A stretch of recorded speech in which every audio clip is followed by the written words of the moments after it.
মুভির শুরুতেই আমরা এমন কিছু স্কুল দেখতে পাই যেগুলোকে স্কুল না বলে গ্যাংস্টারদের আস্তানা বলাই ভালো।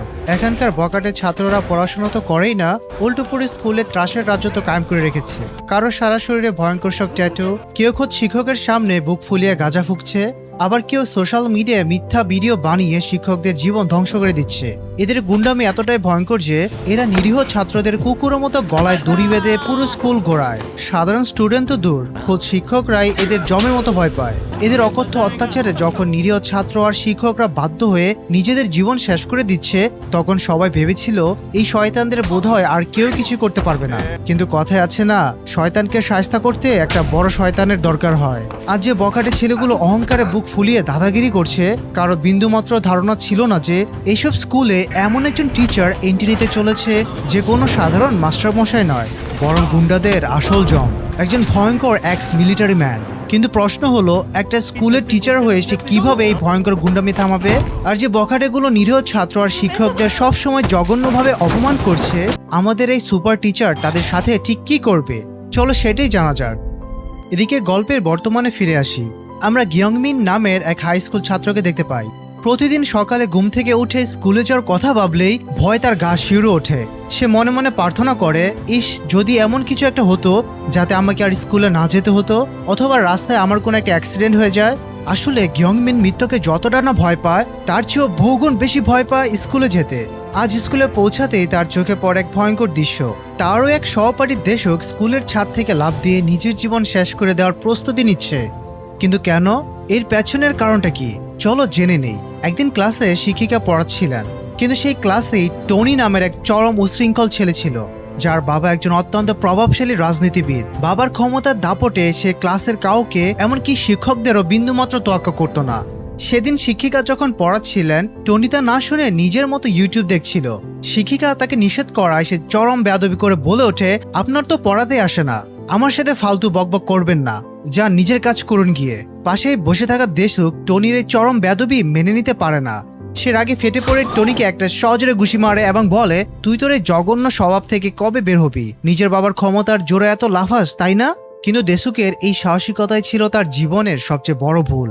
কারণ এরপর টনির সাঙ্গপাঙ্গরা দেশুককে ধরে নির্মমভাবে মারধর করে। আর সেই দিন থেকে টনি গিয়ংমিনকে বাদ দিয়ে দেশুককে তার নতুন শিকারে পরিণত করে। গিয়ংমিনের কাছে বিষয়টা ভালো না লাগলেও সে অন্তত এই ভেবে স্বস্তি নিঃশ্বাস ফেলে যে এখন থেকে এই বকাটেরা অন্তত তাকে আর জ্বালাতন করবে না।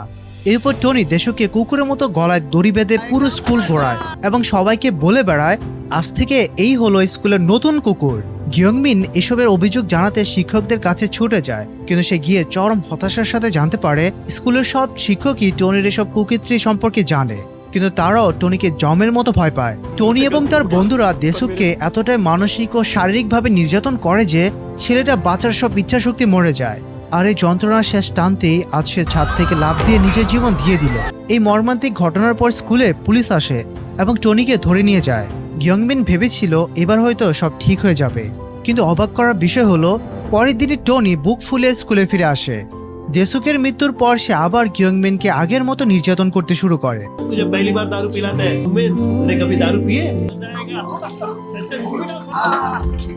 গিয়ংমিন যখন বুঝতে পারে যে পুলিশও টনির টিকিটও ছুঁতে পারবে না, তখন সেও চরম হতাশায় জীবন শেষ করে দেওয়ার জন্য স্কুলের ছাদে গিয়ে দাঁড়ায়। কিন্তু ছাদ থেকে লাফ দিয়ে নিজের জীবন দেওয়ার মতো যথেষ্ট সাহস তার ছিল না। ভয় তার পা থরথর করে কাঁপতে শুরু করে। এরপর সে যখন ছাদ থেকে নিচে নেমে আসছিল, তখন হঠাৎ একটা ছেলে এসে তাকে বেধড়ক পেটাতে শুরু করে। ছেলেটি মারতে মারতে বলতে থাকে, নে তুই আমাকে মার, নইলে আবার সবার কাছে গিয়ে কাঁদবি আর বলবি যে আমি তোকে মেরেছি। কথায় কথায় ছেলেটি গিয়ংমিনকে এতটাই মারল যে তার মুখ থেকে রক্ত বের হতে শুরু করলো। গিয়ংমিনও তাকে পাল্টা মারার চেষ্টা করে, কিন্তু সে পারল না। তখন ছেলেটি তাচ্ছিল্য করে বলে, নে আমি চোখ বন্ধ করছি, এবার অন্তত আমাকে মার। ছেলেটি চোখ বন্ধ করা মাত্রই তার গালে সজোরে এমন এক থাপ্পড় পড়ল যে তার মুখের 32 পাটি দাঁত যেন নড়ে উঠল। তবে এই থাপ্পড়টা কিন্তু গিয়ংমিন মারেনি, বরং মেরেছিল কালো কোট পরা এক অপরিচিত লোক। তার নাম জিন, এবং সে হলো এই স্কুলের নতুন শিক্ষক। ছেলেটি এবার রাগে ফুঁসতে ফুঁসতে জিনের উপর হামলা করতে যায়, কিন্তু জিন অত্যন্ত সাবলীলভাবে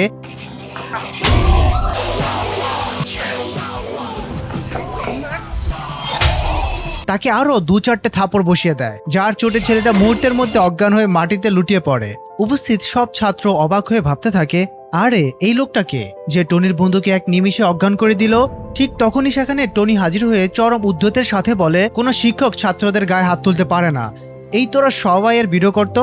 টনির কথা শুনে সবাই জিনের ভিডিও করতে শুরু করে, কিন্তু জিন তো কোনো সাধারণ মানুষ নয়। সে অজ্ঞান ছেলেটিকে আবার মাটি থেকে তুলে সবার সামনে সজোরে আরও একটা চড় বসিয়ে দেয়। এমন সময় প্রিন্সিপাল ছুটে এসে জিনকে থামায় এবং তার পরিচয় জানতে চায়। তখন জিন গম্ভীর গলায় বলে, আমি এডুকেশনাল রাইট প্রোটেকশন ব্যুরোর ইন্সপেক্টর জিন এখানে উপস্থিত হয়েছি। প্রিন্সিপাল অবাক হয়ে বলেন, আমি তো এমন কোনো ব্যুরোর নামই শুনিনি। জিন তখন কড়া গলায় জবাব দেয়, হ্যাঁ, এটা একদম নতুন তৈরি হয়েছে আপনাদের মতো স্কুলগুলোকে শায়েস্তা করার জন্যই, যারা একটা বাচ্চার মৃত্যুকে ধামাচাপা দেওয়ার জন্য পুলিশকেও ঘুষ খাইয়ে দেয়। এরপর প্রিন্সিপাল জিনকে বোঝানোর চেষ্টা করে, দেখুন আমাদের স্কুল অনেক ভালো, আপনার নিশ্চয়ই কোনো ভুল বোঝাবুঝি হচ্ছে। এমনকি আমাদের স্কুলে কিন্তু রাষ্ট্রপতির পদে যিনি লড়ছেন তার ছেলেও পড়ে। যদি তার কোনো সমস্যা হয় তবে সেটা কিন্তু আমাদের স্কুলের জন্য একদমই ভালো হবে না। এই কথা শুনে জিন মুচকি এসে বলে, তাই নাকি, তাহলে আমাকেই ওর ক্লাসে পড়ানোর দায়িত্ব দেওয়া হোক। এরপর জিন ক্লাসে গিয়ে ঢোকে এবং সবাইকে উদ্দেশ্য করে বলে, বাচ্চারা, আজ থেকে আমি তোমাদের নতুন ক্লাস টিচার। অ্যাটেন্ডেন্স নেওয়ার পর সে সরাসরি প্রশ্ন করে, কেউ কি জানো দেশুক কেন নিজের প্রাণ দিল? তখন সে বখাটে ছেলেরাই হাসতে হাসতে দেশুকের মৃত্যু নিয়ে মজা করে বলে, আরে স্যার, ও তো পরীক্ষার ভয় আত্মহত্যা করেছে। জিন সঙ্গে সঙ্গে তাকে উচিত শিক্ষা দেয় এবং বলে, আমি ঠিক যেমনটা ভেবেছিলাম এই ক্লাসটা ঠিক তেমনই জঘন্য। তোমাদের ক্লাসে একটা ছেলে মারা গেছে আর তোমরা এটা নিয়ে মজা করছো। তাই আমার 3 গোনার আগে সবাই পুশ আপের পজিশনে চলে যাও। কিন্তু টনি সবাইকে বারণ করায় কোনো ছাত্রই জায়গা থেকে উঠলো না। টনি তখন অহংকারের সাথে বলে, স্যার, মনে হচ্ছে এই বাচ্চারা আপনার চেয়ে আমাকেই বেশি ভয় পায়। জিন তখন শান্ত গলায় বলে, বাহ, এ তো খুব ভালো কথা। তার মানে আমি যদি শুধু একটা বাচ্চাকে বুঝিয়ে দিই তবে পুরো ক্লাস এমনিতেই সব বুঝে যাবে। এরপর জিন টনিকে এমন উত্তম মধ্যম দিল যে টনির আত্মার পানি শুকিয়ে গেল। ভয়ে সে তড়িঘড়ি করে পুশ আপ দিতে শুরু করলো, আর তাকে দেখে ক্লাসের বাকি সবাই সুরসুর করে পুশ আপ দিতে লেগে গেল। এরপর দুপুরে লাঞ্চের সময় হলো। সব স্টুডেন্ট লাইনে দাঁড়িয়ে খাবার নিচ্ছিল, কিন্তু টনি আর তার বন্ধুরা কোনো নিয়ম না মেনে লাইন ভেঙে খাবার নিতে চলে যায়। জিন সেখানে উপস্থিত হয়ে টনিকে বলে, খাবার নিতে হলে লাইনে গিয়ে দাঁড়াও। কিন্তু টনি জিনের কথায় তোয়াক্কা না করে ইচ্ছে করে খাবার তুলে ডাস্টবিনে ছুঁড়ে ফেলে দেয়। আর ঠিক তখনই জিন সজোরে টনির পিছন দিকে এমন এক লাথি মারে যে টনি ছিটকে গিয়ে পড়ে আর পুরো ডাস্টবিনের ময়লা তার মুখে এসে পড়ে। জিন তখন ব্যঙ্গ করে বলে, আরে আমাকে মাফ করে দাও, আমি খাবার নষ্ট হওয়া একদম পছন্দ করি না। ইস, তোমার তো কাপড় নোংরা হয়ে গেল, দাঁড়াও আমি পরিষ্কার করে দিচ্ছি। এই বলে জিন একটা নোংরা মোছার ন্যাকড়া টনির মাথার উপর ঠিক সেভাবেই রাখলো যেভাবে টনি অন্য বাচ্চাদের সাথে করত। আর হাসতে হাসতে জিন বলে ওঠে, তোমাকে তো একদম বাবার পরই লাগছে। এরপর স্কুল ছুটির পর সব বাচ্চাকে নিজ নিজ অংশের পরিষ্কার পরিচ্ছন্নতা কাজ করার কথা ছিল, কিন্তু টনি নিজের কাজ না করে বাড়ির দিকে রওনা দেয়। আর যাওয়ার সময় সে আবারও বেচারা গিয়ংমিংকে বেদরক পিটিয়ে যায়, কিন্তু এবার তার পিছু পিছু জিনও সোজা তার বাড়ি গিয়ে হাজির হয়। সেখানে গিয়ে সে টনির প্রভাবশালী বাবা রিওর সাথে দেখা করে। জিন শান্ত গলায় বলে, আপনার ছেলে নিজের অংশের পরিষ্কারের কাজ না করে বাড়ি চলে এসেছে। আপনি তো আপনার রাজনৈতিক ভাষণে সবসময় এটাই বলেন যে সবাইকে নিজের কাজ সততার সাথে করা উচিত। তাই একজন শিক্ষক হিসেবে আমার দায়িত্ব হলো আপনার সন্তানকে তার কর্তব্যের পালন করা শেখানো। আর ঠিক এই কারণে আমি ওকে এখান থেকে নিয়ে যেতে এসেছি। এই বলে জিন টনির কান ধরে টানতে টানতে নিয়ে যেতে শুরু করে। তখনই তার বাবা হুঙ্কার দিয়ে বলে ওঠে, তুমি কিন্তু অনেক বড় ভুল করছো, তুমি জানো না তুমি কার সাথে পাঙ্গা নিচ্ছ। বাবার এত বড় হুমকি সত্ত্বেও জিন টনিকে স্কুলে নিয়ে গিয়ে টয়লেট পরিষ্কার করায়। কিন্তু টনি কত বড় শয়তান ভাবো, সে ইচ্ছে করে নিজের মাথা টয়লেটে ঠুকে নিজেকে রক্তাক্ত করে জখম করে ফেলে, যাতে তার বাবা তাকে সাহায্য করতে পারে। পরের দিনই রিও স্কুলে এসে জিনের বিরুদ্ধে তার ছেলেকে মারধর করার মিথ্যা অভিযোগ আনে, কিন্তু জিন অত্যন্ত নির্লিপ্তভাবে জবাব দেয়, আমি তো ওকে টয়লেট পরিষ্কার করতে বলেছিলাম, নিজের মাথা সেখানে ঠুকতে বলিনি। আর সত্যি বলতে আমি যদি ওকে মারতাম তবে ওর আঘাত এত সামান্য হতো না। এই কথা শুনে রিও তাকে হুমকি দিয়ে বলে, আমার জানা আছে এই ERPB কে বানিয়েছে, আমি মাত্র 2 মিনিটের মধ্যে তোমার চাকরি খেয়ে নেব। এই কথা বলে সে সেখান থেকে চলে যায়। এরপর টনি এবং তার বন্ধুরা গিয়ংমিংকে ধরে আবার পেটাতে শুরু করে, কারণ তাদের ধারণা ছিল যে গিয়ংমিনই ERPB-তে তাদের নামে অভিযোগ করেছে। গিয়ংমিন চরম হতাশায় ভাবতে শুরু করে যে ERPB আসার পরও আসলে কিছুই বদলায়নি। তাই সে আবারও নিজের জীবন শেষ করার জন্য স্কুলের ছাদে চলে যায়। কিন্তু এবার সে যখন লাফ দিতে যাবে তখনই জিন পেছন থেকে এসে তাকে টেনে ধরে বাঁচিয়ে ফেলে এবং নিজের সাথে নিয়ে যায়। জিন তাকে বলে, তুমি সবসময় টনির মার খাও কেন? তুমি তো সেখান থেকে পালিয়ে যেতে পারো। আর তাই আজ জিন তাকে দৌড়ে পালানোর বিশেষ ট্রেনিং দেয় এবং সন্ধ্যায় তাকে সাথে নিয়ে বাইরে খাবার খেতে যায়। সেখানে খেতে খেতে গিয়ংমিন ভয় জড়ানো গলায় বলে, টনির বাবা চাইলে যে কাউকে এক নিমিষেই ধ্বংস করে দিতে পারে। তখন জিন তাকে আশ্বস্ত করে বলে, তুমি একদম চিন্তা করো না, আমার ক্ষমতা তার চেয়ে কোনো অংশে কম নয়। তুমি একজন স্টুডেন্ট, তোমার উচিত সবসময় একজন শিক্ষকের কাছে সাহায্য চাওয়া। হতে পারে এমনটা করলে তোমার কষ্টগুলো একটু হলেও কমবে। ওদিকে টনির বাবা রিও সোজা শিক্ষামন্ত্রীর কাছে গিয়ে কড়া গলায় জিজ্ঞেস করে, এই ইয়ারপিপি আপনি বানিয়েছেন তাই না? আপনি এমনটা কেন করলেন? তখন শিক্ষামন্ত্রী চই তাকে জানান, আপনার নিশ্চয় মনে আছে ঠিক 2 বছর আগে একজন শিক্ষিকাকে তারও এক ছাত্র নির্মমভাবে খুন করেছিল, যাকে তিনি পড়াতেন। ভবিষ্যতে যাতে এমন কোনো ঘটনার কখনো না ঘটে সেই জন্যই আমি এই ভিডিও তৈরি করেছি। রিও রেগে গিয়ে বলে, তাহলে আপনি তাকে ড্যান হাই স্কুলে কেন পাঠালেন? সেখানের কারণে আমার ছেলের কত কষ্ট হচ্ছে, আপনি এক্ষুনি এটা বন্ধ করে দিন। চই শান্ত গলায় উত্তর দেন, এটা একদম নতুন তৈরি হয়েছে, এখন এটা বন্ধ করে দিলে আমার বদনাম হবে। এই কথা শুনে রিও তাকে চরম হুমকি দিয়ে বলে যে সে তার ছেলের জন্য যে কোনো কিছু করতে প্রস্তুত। এরপর রিও যখন তার নির্বাচনী প্রচারণায় পৌঁছায় তখন সেখানে থাকা সাংবাদিকদের কেউ আগেই জানিয়ে দিয়েছিল যে সংসদ সদস্য রিও স্থানীয় নির্বাচনে জেতার জন্য বিপুল অঙ্কের ঘুষ দিয়েছেন। এই খবর পেয়ে সাংবাদিকরা তাকে ধারালো প্রশ্নে জর্জরিত করতে শুরু করে। লজ্জায় আর ক্ষোভে সে নিজের মুখ লুকিয়ে ভেতরে চলে যায়, আর সেখানে সে দেখতে পায় স্বয়ং শিক্ষামন্ত্রী চুইকে। সে বুঝতে পারে যে এই খবরটা চুই সাংবাদিককে দিয়েছিল। সে রাগে ফেটে পড়ে জিজ্ঞেস করে, আমরা তো একই দলের মানুষ, তাহলে আপনি আমার সাথে এমনটা কেন করলেন? চুই তখন গম্ভীর স্বরে বলেন, এই ইয়ারপিপি তৈরি করতে আমার পুরো 2 বছর সময় লেগেছে, আর আমি কাউকে শিক্ষার সাথে ছিনিমিনি খেলতে দিতে পারি না। তোমার ছেলেকে উচিত শিক্ষা দেওয়ার জন্যই তোমার এই পতনটা খুব জরুরি ছিল। এই কথা বলে তিনি পুরো সোয়াগের সাথে সেখান থেকে চলে যান। এরপর সবাই জেনে যায় যে রিও আসলে একজন চরম দুর্নীতিবাজ মানুষ এবং তার বকাটে ছেলে স্কুলে একজন ছাত্রকে মারধর করে আত্মহত্যা করতে বাধ্য করেছিল, আর রিও নিজের ক্ষমতার অপব্যবহার করে সেই কেস ধামাচাপা দিয়েছিল। এই পরিণতিতে টনির বাবাকে পুলিশ গ্রেফতার করে নিয়ে যায়। আর ঠিক এই কারণেই এখন স্কুলের টনির সে পুরানো দাদাগিরি আর চলে না, এমনকি তার নিজের লোকেরাই এখন তাকে নিয়ে হাসি ঠাট্টা করতে শুরু করে। তখনই টনি এমন এক ভয়ঙ্কর কাণ্ড করে বসে যা থেকে সব বাচ্চারা ভয় স্কুল থেকে পালাতে শুরু করে। সে তার বন্ধুদের ক্লাসরুমের ভেতর আটকে রেখে জীবন্ত জ্বালিয়ে দেওয়ার চেষ্টা করছিল। ঠিক সেই মুহূর্তে জিন এসে তাকে বাধা দেয়। জিনের কাছে এটা খুব খারাপ লাগছিল যে টনির মনে নিজের কৃতকর্মের জন্য বিন্দুমাত্র কোনো অনুশোচনা নেই। তাই জিন নিজে একটা লাইটার জ্বালিয়ে মাটিতে ফেলে দেয়, আর মুহূর্তেই সেই আগুন টনির দিকে ধেয়ে আসতে শুরু করে। দেখতে দেখতে সে আগুনের লেলিয়ান শিখায় ঘিরে যায়। সে ভয় হাউমাউ করে কেঁদে জিনকে বাঁচানোর জন্য আকুতি মিনতি করতে থাকে। নিজের মৃতকে এত কাছ থেকে দেখে টনির চেহারা জীবনের প্রথমবারের মতো অনুশোচনার ছাপ ফুটে ওঠে। আর ঠিক এই কারণেই জিন আগুন নিভিয়ে তাকে মৃত্যুর হাত থেকে বাঁচায়। জিন তখন গম্ভীর গলায় বলে, জানো দেসুকো মৃত্যুকে ঠিক তোমার মতোই ভয় পেত, কিন্তু তার সত্ত্বেও সে নিজের জীবন দিয়ে দিয়েছিল। জানো কেন? কারণ সে তোমার অকথ্য অত্যাচারগুলো কোনো মতে সহ্য করে নিল। যখন তোমার বাবা তার বাবার ব্যবসাকে পুরোপুরি ধ্বংস করে দিল তখন তার পুরো পরিবার রাস্তায় এসে দাঁড়িয়েছিল। সে যখন তোমার কাছে সাহায্য চেয়েছিল কিন্তু তুমি সাহায্যের বদলে তাকে গিয়ে মরতে বলেছিলে। আজ তোমার নিজের ভুলের অনুশোচনা হলো দেসুক তো আর কোনোদিন ফিরে আসবে না। নিজের তৈরি করা এই নরকাজ থেকে তুমি নিজেই তিল তিল করে জ্বলবে। এই কথা বলে জিন সেখান থেকে চিরতরে চলে যায় এবং আর কখনোই ওই স্কুলে ফিরে আসে না। এরপর পুলিশ ঘটনাটিকে খুব ভালোভাবে তদন্ত করে এবং ওই অভিযুক্ত সব বখাটে ছেলেদের গ্রেফতার করে নিয়ে যায়।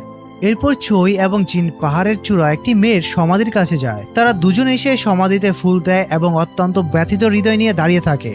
বাচ্চাদের শুধরানোর এমন ভয়ঙ্কর পদ্ধতির জন্য কিছু মানুষ ইয়ারপিপির প্রচুর প্রশংসা করে, আবার অনেকেই এর কড়া বিরোধিতা করে তাদের বিল্ডিং এর বাইরে বিক্ষোভ প্রদর্শন করতে শুরু করে। তবে চই এবং জিন খুব ভালো করে জানতেন যে তাদের এই কঠোর পদ্ধতির বিরোধিতা অবশ্যই করবে, তাই তারা এর জন্য আগে থেকে প্রস্তুত ছিলেন।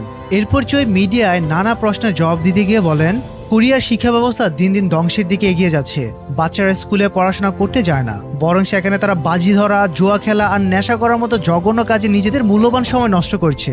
বাচ্চারা স্কুলে এমনভাবে গুন্ডাগিরি শুরু করছে যে এখন শিক্ষকরাও তাদের ভয় পায়, আর শিক্ষকরা যদি ভয় কাঁপতে থাকে তবে তারা বাচ্চাদের পড়াবে কিভাবে?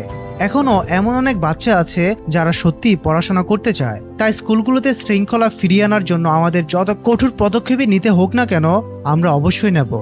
এরপর আমরা বং নামের এক ছাত্রকে দেখতে পাই। আজ সে নতুন একটি স্কুলে ট্রান্সফার হয়ে এসেছে, কিন্তু এটি কোনো সাধারণ স্কুল নয়। এখানে চরম গুন্ডামি আর মারামারি চলে। প্রথম দিনে কিছু বকাটে বাচ্চা তার নতুন জুতো ছিনিয়ে নেয়। সে যখন স্কুলের ভেতরে ঢোকে তখন জায়গাটাকে স্কুলের চেয়েও কোনো গ্যাংয়ের আস্তানা বেশি মনে হচ্ছিল। আর ক্লাসে গিয়ে সে দেখলো সেখানে কোনো সাধারণ বাচ্চা নেই, বরং এমন সব ছেলেরা বসে আছে যাদের দেখতে রীতিমতো জল্লাদ মনে হচ্ছে। তাদের সারা শরীরে ভয়ঙ্কর সব ট্যাটু আঁকা, আর তারা খোদ শিক্ষকের সামনে বুক ফুলিয়ে গাঁজা ফুঁকছে। বং চুপচাপ গিয়ে নিজের সিটে বসে পড়ে। শিক্ষক যখন ক্লাস শুরু করলেন তখন গ্যাংয়ের লিডার সং সেই শিক্ষককে রীতিমতো ভয় দেখিয়ে ক্লাস থেকে তাড়িয়ে দিল। এরপর সে পুরো গ্যাং নিয়ে অন্য ডিপার্টমেন্টের একটি গ্যাংয়ের সাথে মারামারি করতে চলে যায়। এই দ্বিতীয় গ্যাংটির লিডার নাম চুনবে, সেও কিন্তু কোনো অংশে কম ভয়ঙ্কর নয়। এরপর দুই গ্যাংয়ের মধ্যে মারাত্মক এক লড়াই শুরু হয়। বেচারা বং একপাশে দাঁড়িয়ে সব দেখছিল। ঠিক তখনই চুনবে ভুলবশত বংকে এমন এক মার মারে যে বেচারা বংয়ের অবস্থা রীতিমতো খারাপ হয়ে যায়। সেখানে আরো একজন ছাত্র ছিল যে বংয়ের মতোই খুব শান্তশিষ্ট, তার নাম ইয়ংজু। ইয়ংজু তাকে জানায় যে এই বকাটেরা নিজেদের মধ্যে শুধু এই কারণে লড়াই করতে থাকে যাতে তারা জ্যাং নামের এক বিশাল গ্যাং লিডারকে খুশি করে তার গ্যাংয়ে যোগ দেওয়ার সুযোগ পায়। জ্যাং এই স্কুলেই পড়ে, কিন্তু সে খুব কমই স্কুলে আসে। ওই স্কুলের প্রিন্সিপাল জিনের কাছে এসে এই গ্যাং সম্পর্কে জানান এবং বলেন যে এই ছেলেরা পুরো স্কুলে একটা ত্রাসের রাজত্ব কায়েম করে রেখেছে। সে দ্বাদশ শ্রেণীর সব গুন্ডা ছেলেদের সর্দার হয়ে বসে আছে। প্রিন্সিপাল বলেন ওর যখন মন চায় তখন সে স্কুলে আসে, আবার যখন মন চায় চলে যায়। বাচ্চারা যখন জানতে পারে যে জ্যাং গুন্ডাগিরি করে মাসে কোটি কোটি টাকা কামাচ্ছে, তখন সব বাচ্চারা পড়াশোনা ছেড়ে ওর গ্যাংয়ে যোগ দিতে পাগল হয়ে গেছে। আর তাই আমি চাই আপনি আমাদের স্কুলে এসে এই বিপদগামী বাচ্চাদের সঠিক পথে ফিরিয়ে আনুন। জিন তাকে কথা দিয়ে বলে আপনি একদম চিন্তা করবেন না, মাত্র কয়েকদিনের মধ্যে দেখবেন এই বাচ্চারা নিজেদের মধ্যে মিলেমিশে মন দিয়ে পড়াশোনা করতে শুরু করেছে। ওদিকে গ্যাংওয়ারে সঙের দল হেরে যায়, তাই সে রাগে হিতের জ্ঞান শূন্য হয়ে নিজের দলের ছেলেদেরই মারতে শুরু করে। বিশেষ করে সে ইয়াংজু আর বংকে বেশি মারে, কারণ এই দুজনে লড়াইতে কোনো অংশ নেয়নি। এরপর সেই দুজনকে একে অপরের সাথে লড়াই করতে বাধ্য করে। ইয়াংজু ইচ্ছা করেই বংয়ের কাছে হেরে যায়, কারণ যে হারবে তাকে ওই গুন্ডারা পাঞ্চিং ব্যাগ বানিয়ে মারার প্র্যাকটিস করবে। আর ইয়াংজুর এসব মার খাওয়ার অভ্যাস ছিল, তাই সে ইচ্ছে করে হেরে গিয়ে বংয়ের জীবন বাঁচায়। এতে ইয়াংজু মারাত্মকভাবে আহত হয়, তাই বং নিজেই তাকে বাড়ি পর্যন্ত পৌঁছে দিতে যায়। সেখানে তারা একসাথে বসে খাবার খায় এবং খুব ভালো বন্ধুত্বে পরিণত হয়। খেতে খেতে বং তাকে জিজ্ঞেস করে তুমি কেন এই বদমাশগুলোর এত মার হজম করো? তুমি তো স্কুলে না গিয়েও পরীক্ষা দিতে পারো। তখন ইয়াংজু দীর্ঘশ্বাস ফেলে জানায় আমি খুব গরিব, ক্লাস করার জন্য আমাকে এই সরকারি স্কুলে যেতে হবে, আমার আর কোনো উপায় নেই। যাই হোক, পরের দিন সে যখন স্কুলে যায় তখন সেখানে জিনের সাথে তার দেখা হয়। জিন তাকে নিজের পরিচয় দিয়ে বলে ভয় পেও না, আজ থেকে বখাটেরা তোমার পড়াশোনার পথে আর কোনো বাধা হয়ে দাঁড়াতে পারবে না। ঠিক তখনই জিন দেখতে পায় যে বংকে ওই ছেলেরা বেদরক পেটাচ্ছে। আর অবাক করার বিষয় হলো বং চুপি চুপি জিনকে বলে ওঠে স্যার, ছেলেরা আমাদের পাতা ফাঁদে পা দিয়েছে। আর এখানে আমরা একটা বিশাল টুইস্ট দেখতে পাই। বং আসলে কোনো সাধারণ ছাত্র নয়, সে হলো ইআরপিবিরই একজন টিম মেম্বার, যে এই স্কুলে আন্ডারকভার হয়ে মিশন এসেছিল। এক মুহূর্তের জন্য তো জিন নিজেও বংকে চিনতে পারছিল না। সে মনে মনে ভাবে যাই হোক, আমি তাহলে একদম সঠিক লোককে নিজের টিমে রেখেছি। এরপর বং তাদের পরিকল্পনা অনুযায়ী এইসব বকাটে ছেলেদের কাছে গিয়ে চিৎকার করে বলে এই রাস্তার কুকুরের দল, তোদের গায়ে যদি সত্যি জোর থাকে তবে আমাকে দৌড়ে দেখা। এই বলে সে তাদের মিডল ফিঙ্গার দেখিয়ে সেখান থেকে দৌড়ে পালাতে শুরু করে। এতে রাগে ফেটে পড়ে সব ছাত্র তার পিছু ধাওয়া করে সোজা স্কুলের জিমের ভেতর এসে ঢোকে। আর সেখানে আগে থেকেই জিন উপস্থিত ছিল। সে মুহূর্তের মধ্যে জিমের গেটে তালা দিয়ে দেয় এবং বাচ্চাদের কড়া গলা নির্দেশ দেয় এবার একদম চুপচাপ নিজের নিজের সিটে গিয়ে বসে পড়ো, পড়াশোনা করার সময় হয়ে গেছে। কিন্তু এই বখাটে বাচ্চারা কি এত সহজে মানার পাত্র? সং ধীরে ধীরে রেগে আগুন হয়ে যায় এবং খুন খারাপির কথা বলতে শুরু করে। তাদের সবার ধারণা ছিল যে অন্য শিক্ষকদের মতোই তারা জিনকেও খুব সহজে পিটিয়ে দূরে মিশিয়ে দেবে। কিন্তু পিটানো তো দূরের কথা, তারা জিনের টিকিটও ছুটতে পারছিল না। তারা যেহেতু স্কুলের ছাত্র, তাই জিন তাদের সাথে খুব আদর করে লড়াই করছিল।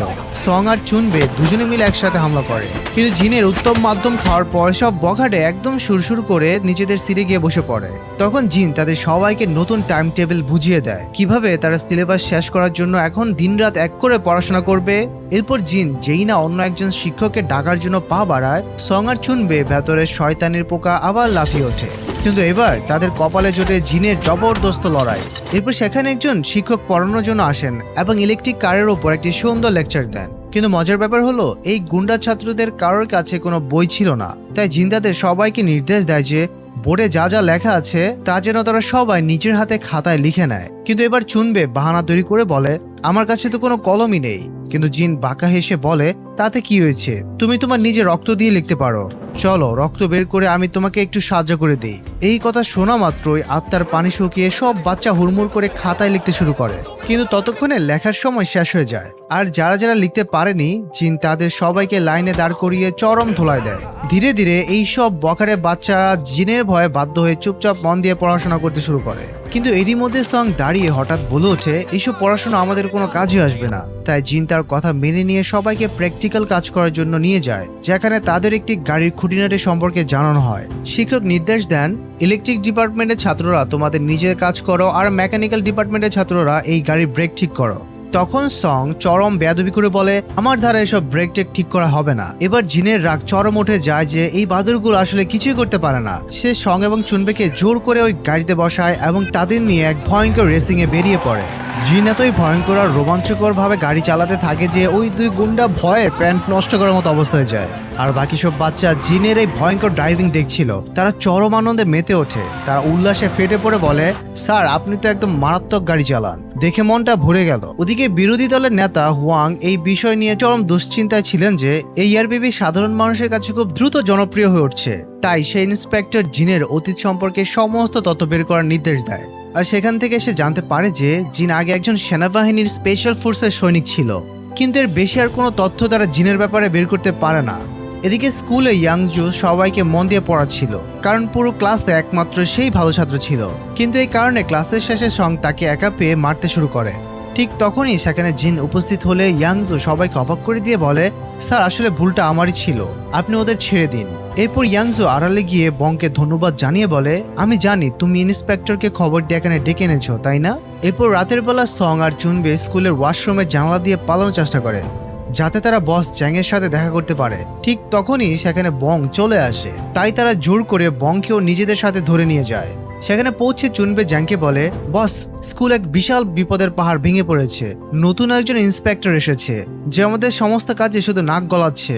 এই কথা শুনে জ্যাং রাগে ফুঁসতে ফুঁসতে নিজেই তাদের সাথে স্কুলে যাওয়ার সিদ্ধান্ত নেয়। তাই চুনবে আর সং যখন স্কুলে ফিরে আসে, তখন তারা আবার আগের মতো বুক ফুলিয়ে জিনকে বলে, ও স্যার আজ তো আপনার 12টা বাজতে চলেছে। আর ঠিক সেই মুহূর্তে জ্যাং তার ভারী বাইক নিয়ে সেখানে এক জবরদস্ত এন্ট্রি মারে। নিজেদের বসকে চোখের সামনে দেখে সব বাচ্চা আবার তাদের পুরনো গুন্ডার রূপে ফিরে আসে আর অহংকারে বুক ফুলাতে থাকে। জিন তখন তাচ্ছিলের হাসি হেসে বলে, ও তাহলে তুমি হচ্ছে স্কুলে সে নামকরা গুন্ডা, তো ঠিক আছে দেখাও তোমার কত জোর। এই কথা শুনে জ্যাং চরম রাগে জিনের ওপর ঝাঁপিয়ে পড়ে। প্রথমবারে তো সে জিনের কাছে বেধড়ক মার খায়, কিন্তু দ্বিতীয়বারে সে জিনকে শূন্যে তুলে সজোরে মাটিতে আছড়ে ফেলে, যার ফলে জিন সাথে সাথে জ্ঞান হারিয়ে ফেলে। এই দৃশ্য দেখে সব বাচ্চা উল্লাসে ফেটে পড়ে জ্যাংয়ের জন্য জোরে জোরে হাততালি দিতে শুরু করে। তারা সবাই যখন চরম আনন্দে মেতে উঠছিল, ঠিক তখনই তারা পেছনে ফিরে অবাক বিস্ময় দেখে জিনও তাদের সাথে দাঁড়িয়ে হাসি মুখে হাততালি দিচ্ছে। আর মানে জিনের আসলে বিন্দুমাত্র কিছুই হয়নি, সে তো এতক্ষণ ওদের সাথে নিছকে একটা মজা করছিল। জিনকে একদম সুস্থভাবে দাঁড়িয়ে থাকতে দেখে সব বাচ্চারা তার পানি শুকিয়ে যায় আর তারা ভয়ে কাঁপতে থাকে। জিন যখন জ্যাংকে কড়া গলায় বলে, আমি ইচ্ছে করি তোকে এখানে আসার সুযোগ দিয়েছি, যাতে তোর 12টা বাজিয়ে এই অবুঝ বাচ্চাদের আমি দেখাতে পারি যে গুন্ডাগিরি করাটা কতটা জঘন্য একটা কাজ। এরপর জিন খুব আদর করে জ্যাংয়ের মুখে এমন এক লাথি মারে যে তার সমস্ত অহংকার আর গুন্ডামি এক নিমিষেই ধুলে মিশে যায়। এবার সেই ভয়ঙ্কর জ্যাং জিনের সামনে আর কিছুই করতে পারলো না। ঠিক সেই মুহূর্তে জ্যাংয়ের গুন্ডা বড় ভাইরা অস্ত্র নিয়ে স্কুলের গেটে বাইরে এসে হাজির হয়। তাদের দেখে জ্যাংয়ের মুখে আবার শয়তানি হাসি ফুটে ওঠে। জিন তাদের স্কুলের গেটে আটকে দিয়ে শান্ত কিন্তু ভয়ঙ্কর গলায় বলে, তোমাদের মধ্যে যদি কেউ ছাত্র থেকে থাকো তবে আমাকে বলে দাও, আমি দয়া করে একটু কম মারবো, নইলে আজ তোমাদের সবার কপালে চরম শনি আছে। বেচারা জ্যাং জিনের এই রুদ্রমূর্তি দেখে ভয় কাঁপতে কাঁপতে নিজের চেয়ারটা একপাশে সরিয়ে নিয়ে যায়। জিন তাদের শেষবারের মতো সতর্ক করে বলে, স্কুল হলো পড়াশোনা করার জায়গা, তোমাদের মধ্যে কেউ যদি ভেতরে ঢোকার চেষ্টা করো তবে সে রাস্ত পায়ে ফেটে বাইরে যেতে পারবে না। এই কথাটা খুব ভালো করে মাথায় রেখো। এই কথা শোনা মাত্রই সব গুন্ডা একসাথে জিনের ওপর ঝাঁপিয়ে পড়ে, কিন্তু জিন একাই তাদের সবার উপর ভারী পড়ে যায়। সে এক এক করে তাদের সব হাড়গোড় ভেঙে ঘুরিয়ে দেয়। জিনের এই ভয়ঙ্কর রূপ আর মারামারি স্টাইল দেখে উপস্থিত সব ছাত্রের আত্মা খাঁচাচাড়া হয়ে যায়। এমনকি জ্যাং নিজেও ভয় থরথর করে কাঁপতে শুরু করে। এই বাচ্চারা যাদের এত বড় গুন্ডা বলে মনে করত, জিন তাদের সবাইকে একা হাতে কচু কাটা করে ছেড়ে দেয়। এই দৃশ্য থেকে সব বাচ্চা নিজেদের ভুল বুঝতে পেরে জিনের পায়ে লুটিয়ে পড়ে ক্ষমা চাইতে থাকে। জিন গম্ভীর গলায় বলে, আমার কাছে ক্ষমা চেয়ে কোনো লাভ নেই। তখন তারা সবাই ছুটে গিয়ে ইয়াংজুর কাছে ক্ষমা চায়, আর ইয়াংজু বড় মনের পরিচয় দিয়ে তাদের সবাইকে মাফ করে দেয়। জিন তাদের সবাইকে বুঝিয়ে বলে, তোমরা যদি পড়াশোনা করতে না চাও, এটা তোমাদের নিজেদের জীবন। দয়া করে অন্য কারো সফলতার পথে কাটা হয়ে দাঁড়িও না। ঠিক সেই মুহূর্তে সেখানে পুলিশ এসে হাজির হয় এবং ওই গুন্ডাদের সবাইকে গ্রেফতার করে নিয়ে যায়। অন্যদিকে একটি নিউজ মিডিয়ার বিতর্কে বিরোধী দলের নেতা হুয়াং শিক্ষামন্ত্রী চুইকে তীক্ষ্ণ প্রশ্ন করে বলেন, জিন আগে একজন মিলিটারি লোক ছিল, আর আপনি তাকে ব্যবহার করে স্কুলের বাচ্চাদের পেটাতে পারেন না। এটা তো এক ধরনের স্বৈরতন্ত্র। চুই বিন্দুমাত্র বিচলিত না হয়ে কড়া জবাব দেন, আজকাল বাচ্চারা ধীরে ধীরে ভয়ঙ্কর দানবে পরিণত হচ্ছে, তাই তাদের শুধরানোর জন্য একজন দানবেরই প্রয়োজন হবে। এরপর তিনি আনুষ্ঠানিকভাবে ঘোষণা করেন যে আজ থেকে প্রতিটি স্কুলে ট্যাটু বানানোর ওপর কঠোর নিষেধাজ্ঞা আরোপ করা হলো। স্কুলের ভেতরে কোনো বাচ্চা মোটরসাইকেল নিয়ে আসতে পারবে না, আর কেউ গুন্ডাগিরি করলে তাকে কঠিন থেকে কঠিনতর শাস্তি পেতে হবে। এরপর অফিসে বং শিক্ষামন্ত্রী চুইকে জানায়, আমি যখন ওই স্কুলে একজন সাধারণ ছাত্র সেজেছিলাম তখন কিন্তু আমার পকেট থেকে অনেক টাকা খরচ হয়ে গেছে। সে তাকে খরচের একটা লম্বা লিস্ট ধরিয়ে দেয়। তখন শিক্ষামন্ত্রী মুচকি এসে তাকে বলেন, তোমার সব টাকা ফিরিয়ে দেওয়া হবে, তুমি একদম চিন্তা করো না। এদিকে বিরোধী দলের নেতা হুয়াং অত্যন্ত গোপন একটি তথ্য জানতে পারেন, যা শুনে তিনি রীতিমতো চমকে ওঠেন। 2 বছর আগে যে শিক্ষিকাকে তারও এক ছাত্র খুন করেছিল, সেই মেয়েটি আর কেউ নয়, বরং সে ছিল খোদ ইন্সপেক্টর জিনের ফিয়ান্সে এবং স্বয়ং শিক্ষামন্ত্রীর নিজের মেয়ে। আর এরই সাথে এই সিরিজের এপিসোড 2 এখানেই শেষ হয়ে যায়। যদি তোমাদের এই সিরিজটা ভালো লেগে থাকে তবে অবশ্যই কমেন্টে জানিয়ে দিও নেক্সট পার্ট, তাহলে আমি অবশ্যই পরবর্তী পার্টগুলো নিয়ে আসার চেষ্টা করব। তো দেখা হচ্ছে পরবর্তী ভিডিওতে, ততদিন ভালো থাকবে, সুস্থ থাকবে, আল্লাহ হাফেজ।